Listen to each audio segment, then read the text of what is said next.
Hello, my lovely listeners out there. This is ARK representing ARK9. Dear all, we are going to discuss very important case law. जी हाँ, landmark judgment है Supreme Court का. Of course, Innovative Industries Limited versus ICICI. जी हाँ, ICSI नहीं, ICICI. Alright, bank. Case बहुत interesting है. Graphics और pictures के साथ आपको समझाने की कोशिश करूंगा ताकि क्लैरिटी अच्छे से रहे. डिस्कस करेंगे कि पहले मैटर क्या हुआ, फैक्ट्स क्या थे, किस वजह से ये अराइज हुआ कि मैटर को आईसीआईसीआई बैंक ने, याद रखिएगा, कहां पर लेके गया, एनसीएलटी के अंदर. किसको? Innovative industries. याद रखिएगा कि हमको नाम भी याद रखना है क्योंकि एग्जाम में आएगा तो हम केस लॉ के रेफरेंसेस भी देंगे. ठीक है, तो कंपनी बेटा एक थी कौन सी? Innovative Industries limited.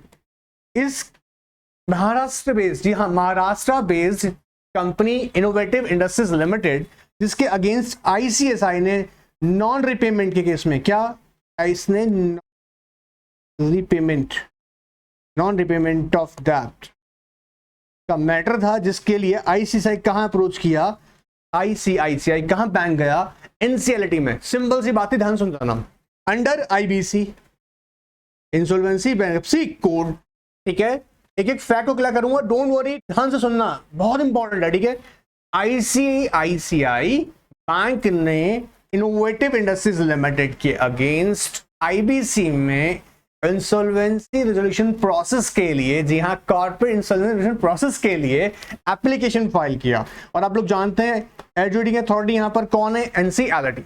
एनसीएलटी ने जो वर्डिक्ट दिया, जी हाँ, वर्डिक्ट मतलब जजमेंट, वर्डिक्ट दिया, वो जजमेंट किसके फेवर में दिया? कि हाँ जी भाई, आईसीआईसीआई बैंक आपको क्या है, आपके फेवर में जजमेंट आता है. और सुनिएगा, इनोवेटिव इंडस्ट्रीज, आपको आईबीसी में आपकी एप्लीकेशन एक्सेप्ट कर ली गई है, मतलब आपको जाना पड़ेगा go through with the insolvency resolution process के थ्रू. जी हाँ, कॉर्पोरेट इंसॉल्वेंसी प्रोसेस के थ्रू.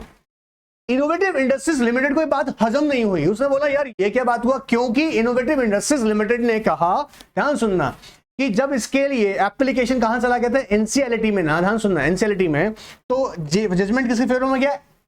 बैंक के फेवर में. बैंक ने, अब सुनना, बैंक के फेवर में जाते ही ये बात जब हजम नहीं हुई इनोवेटिव इंडस्ट्रीज लिमिटेड को, उसने बोला कि सर हमने ना महाराष्ट्रन एक्ट, जी हाँ, जो कि Maharashtrian act special provision 1958, Maharashtrian act special provision 1958, basically ये एक्ट क्या बात करता है? जो स्टेट लॉ है ना, स्टेट लॉ है, ये स्टेट लॉ है. कौन सा लॉ है? महाराष्ट्र एक्ट 1958 स्पेशल प्रोविजन है. जो भी इंडस्ट्री जो महाराष्ट्र स्टेट में आती हैं, अगर वो फाइनेंशियल डिफिकल्टी फेस कर रही हैं, इन दैट केस उन कंपनीज को, याद रखिएगा, टेक ओवर नहीं, टेक ओवर मत लिखाना एग्जाम में, ओवरटेक स्टेट गवर्नमेंट कर लेती है. एंड उसके, याद देखिए, किसके लिए? For the benefit of employees, मतलब एम्प्लॉइज के एम्प्लॉयमेंट को प्रोटेक्शन करने के लिए. तो कब? जब कोई इंडस्ट्री फाइनेंशियल डिफिकल्टी फेस कर रही होती.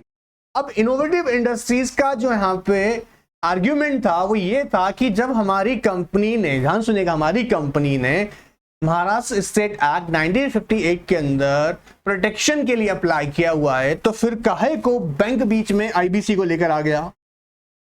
यहां पर याद देखिएगा, एनसीएलटी ने जजमेंट जिसमें बताया बैंक के फेवर में दिया. इस बात को देखने के बाद भी, क्योंकि हम लोग जानते हैं जैसा कि आईबीसी क्या है, कंसोलिडेटेड अमेंडमेंट एक्ट है, जो कि आईबीसी रिलेटेड सारे एस्पेक्ट्स को, ट्रांजैक्शंस को, मैटर्स को कवर करता है.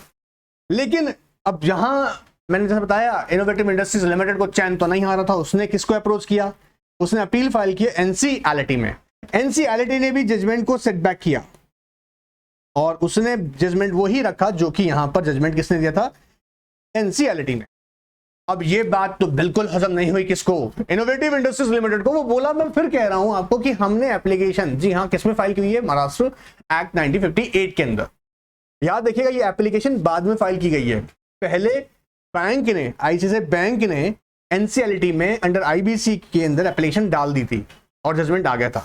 उधर इनोवेटिव इंडस्ट्रीज ने महाराष्ट्र, याद देखिएगा, एक्ट, महाराष्ट्र एक्ट 1958 जो कि स्पेशल प्रोविजंस हैं, उसके अंदर बाद में एप्लीकेशन लगाया for the protection of employees. ठीक है, ऑलराइट सर. लेकिन ये बात जैसे मैंने बताया जमी नहीं, तो फिर ये ही इनोवेटिव इंडस्ट्रीज ने कहां पहुंची? सुप्रीम कोर्ट के पास. क्योंकि आप लोग जानते होंगे कि एक बार अगर मामला NCLT then NCLT and NCLT से भी आप खुश नहीं हैं, मतलब आपको लगता है कि मैं सेटिस्फाइड नहीं हूं, तो फिर कहां गए वो पहुंचे अपील फाइल करने सुप्रीम कोर्ट। तो इनोवेटिव इंडस्ट्रीज लिमिटेड ने बेटा अपील किया सुप्रीम कोर्ट को, ठीक है, ध्यान से चलते जाइएगा, अपील किया किसको? सुप्रीम कोर्ट को। सुप्रीम कोर्ट को जब अपील आया, सुप्रीम कोर्ट ने, याद रखिएगा बहुत सिंपल वे में बता रहा हूं फटाफट से, डॉक्ट्रिन ऑफ रिपग्नेंसी अप्लाई किया। सर क्या? डॉक्ट्रिन ऑफ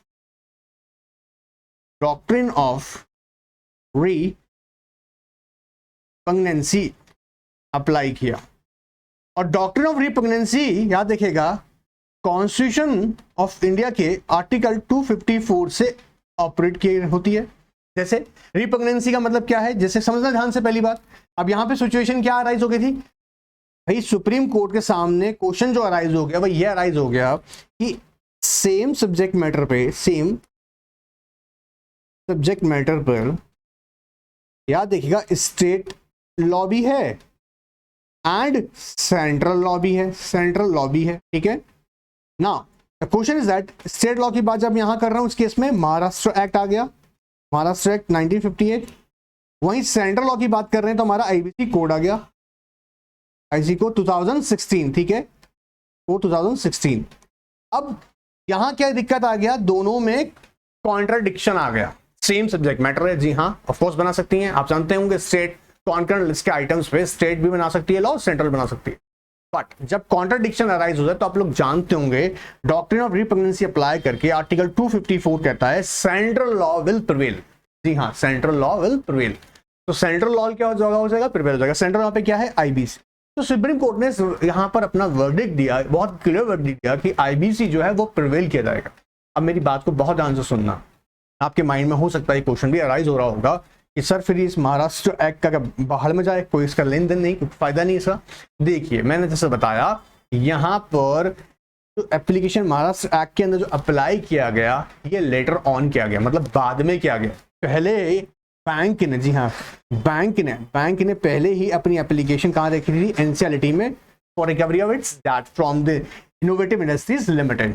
बट यहीं पर कंपनी ने लेटर ऑन, या देखिए बाद में एप्लीकेशन फाइल हो जाने के बाद में महाराष्ट्र एक्ट के अंदर रिलीफ की डिमांड करी, इसलिए वहां पर उसको हमने कंसिडर नहीं किया। इसके अलावा यहां पर सुप्रीम कोर्ट ने भी अपनी जजमेंट में क्लियर किया कि जहां पर अगर दो एक्ट्स आ गए, स्टेट लॉ सेंट्रल लॉ, वहां डॉक्ट्रिन ऑफ रिपग्नेंसी अप्लाई होगा। जी हाँ, जहां पर हम लोग बोलते हैं क्या, कॉन्स्टिट्यूशन आर्टिकल के 254 से ऑपरेट किया जाता है और कहता है साफ साफ कि भैया अगर सेंट्रल एंड स्टेट लॉ में से अगर बात किया जाएगा ऑन सेम सब्जेक्ट मैटर, तो स्टेट लॉ जी वॉइड हो जाएगा, हाँ जी रिपग्नेंट हो जाएगा, और सेंट्रल एक्ट जो होगा, लॉ जो होगा वो प्रिवेल करेगा।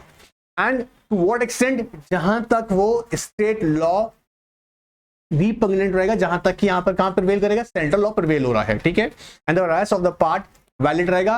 अदरवाइज हम उसको बोलेंगे रिपग्नेंसी होगी तो वो वॉइड हो जाएगा स्टेट लॉ। तो सर अब एक बात बताइए ना, तो यहाँ पर हम लोग फिर कौन सा लॉ अप्लाई हुआ? Of course IBC. देखियो ना, तुम्हारे पूरा केस का जजमेंट यहाँ पे लिख के बता रखे, आप ही का मॉड्यूल से है, अच्छे से देखो, ध्यान से आ जाओ। सर ये कहाँ मिलेगा? सर केस लॉ कहाँ मिलेगा? मेरे बच्चे सिंपल सा बात है, अपना मॉड्यूल 3 में जाओ या मॉड्यूल 2 में जाओ, चैप्टर में हम बता दें, यहाँ पर चैप्टर नंबर 2 है इंट्रोडक्शन टू आईबीसी, जो हम लोग पढ़ रहे हैं, क्लास इसका कंटिन्यू चल रहा है, वहां पर एक केस लॉ मिल जाएगा। अभी यहाँ से आके समझ लीजिएगा क्या जजमेंट है, फटाफट से रीड कर रहा हूं। देखो, innovative Industries limited ICICI bank, Supreme Court first ever explained the paradigm shift in law by virtue of the newly enacted Insolvency and Bankruptcy Code, which consolidates, amends a law relating to the insolvency and bankruptcy proceeds in India. Facts of the case क्या था? IGC bank had taken up innovative industries to NCLT recovery of its dues as the company had defaulted in loan repayments. याद होगा section 4 वाला मामला था, section 4 of code. कितना default बोल रहे हैं वैसे तो, आज का डेट में हम कितना बोलते हैं? 1 करोड़ आज का डेट में मतलब, ठीक है। And NCLT given a verdict in favor of ICICI, of course ICICI bank के फेवर में दिया, which innovative industries challenge, of course until judgment appellate में गया, appellate tribunal में गया, where it received yet another setback. NCLT ने बोला सुन ऐसा है, जो जजमेंट NCLT ने दिया ना वो सही है, ठीक है, ऐसा नहीं कहते, हम बता रहे हैं ना, company later filed an appeal Supreme Court seeking the relief under Maharashtra Act, which said that if company is facing bankruptcy, protection needs to be provided for employees. Clear हो रहा है? बोला ठीक है sir. With respect to the code, now brings in more clarity that provisions of the code will have supremacy over every other law wherever any conflict arises on a bare reading of the judgment. It seems that case involved more adjudication on grounds related to the constitutional law than on code, and this case led to first ever application filed for initiating insolvency proceedings under new codes. यहाँ पहला application file किए थे और वहीं झगड़ा हो गया शुरू. ठीक है, कॉन्स्टिट्यूशनल वैलिडिटी चैलेंज की गई थी. ठीक है, नाउ द कोर्ट वाज कॉन्ग्निजेंट. कॉन्ग्निजेंट समझते अवेयर. ठीक है, aware of the fact and hence wanted to settle the law so that all courts and tribunals take notice of the paradigm shift in the law. The case involved contradictory provisions. क्योंकि अभी बात में देखो ना, यहाँ पे यहीं पे एनालिसिस हो जाएगा. देखो ध्यान से सुनना, इन दोनों का एनालिसिस करके देखेंगे. देखो यहाँ पर ध्यान से आना मेरे बच्चों. कॉन्ट्रडिक्ट क्यों हो गया था? देखो, state law of Maharashtra relief undertaking special provisions act 1958. This state law provided for overtaking. Exam में टेक ओवर मत लिख देना, गड़बड़ हो जाएगा सारा. ठीक है, overtaking of industries by state by declaring them relief undertakings. Such overtaking can be done through government notification to the effect under the act. It is done to protect the employment of people who working in such undertaking. मतलब महाराष्ट्र के state act 1958 में क्या था? जो bankruptcy face कर रही है industries, उनको क्या कर लेगा? ओवरटेक, टेक ओवर नहीं, ओवरटेक. क्लियर? ओवरटेक कर लेगा for the protection of employees. ये था. ठीक है सर. वहीं पर code instead provides for overtaking of undertaking business by insolvency professionals through a committee of creditor. और बट आईबीसी में क्या है? इंसॉल्वेंसी प्रोफेशनल का अपॉइंटमेंट किया जाता है. फिर इंसॉल्वेंसी प्रोफेशनल क्या करता है? जो भी यहाँ पे कॉर्पोरेट डेटर होता है उसका मैनेजमेंट को ओवरटेक कर लेता है थ्रू कमिटी ऑफ क्रेडिटर. ठीक है. In instant case, insolvency application was filed against Innovative Industries, which later claimed to be a relief undertaking under Maharashtra Act. देखो यहाँ पर साफ साफ लिखा हुआ है लेटर बाद में किया है. ठीक है, यहाँ पर फिर समझना, एप्लीकेशन जा चुका था आईबीसी के अंदर, उसके बाद वो फिर रिलीफ का मांगते जा रहे हैं, महाराष्ट्र एक्ट के अंदर रिलीफ मांग रहे हैं. ठीक है, ये बात ध्यान रखिएगा.